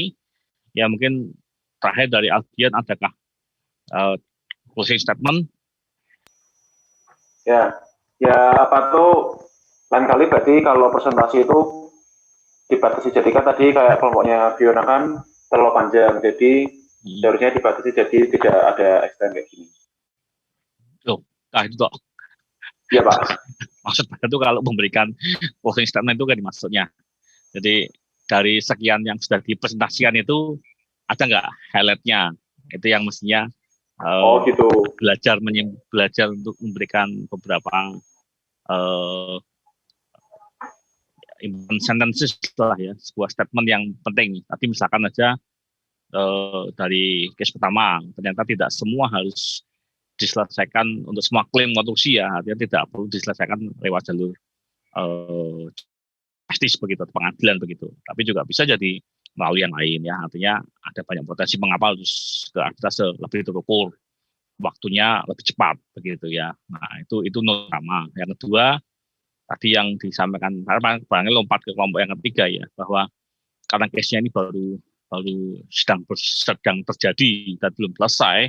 Sementara kalau kita potret dari beberapa klausul yang ada di dalam hukum konstruksi, ternyata dari tahapan itu baru tahap pertama dilakukan, yaitu proyek dihentikan sementara. Karena apa? Ya ini sedang berjalan baru dua bulan dan belum ada sebuah hasil putusan apakah akan diselesaikan lewat, artinya kegagalan ini apakah akan diselesaikan dengan musyawarah ataukah lewat arbitrase begitu.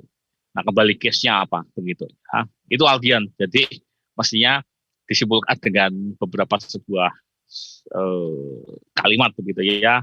Jadi pada kesempatan di setiap kelas itu ada counting tolong diberikan diberikan sebuah closing statement yang menjadi kata-kata kunci atau sebutlah kalimat penting yang sepanjang Pak kuliah menyampaikan materi juga dari teman Anda ada yang presentasi begitu ya.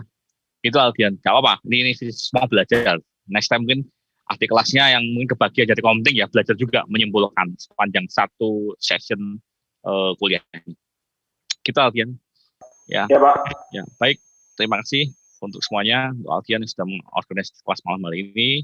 Ya, Pak akhiri dan jaga kesehatan, jaga kebersihan, dan semuanya sehat selalu sampai nanti kita ketemu di minggu depan ya. Baik, selamat malam semuanya. Pak akhiri. Ya, terima kasih semuanya ya. Oke. Terima kasih Pak Her. Terima kasih Pak. Terima kasih Pak. Pak.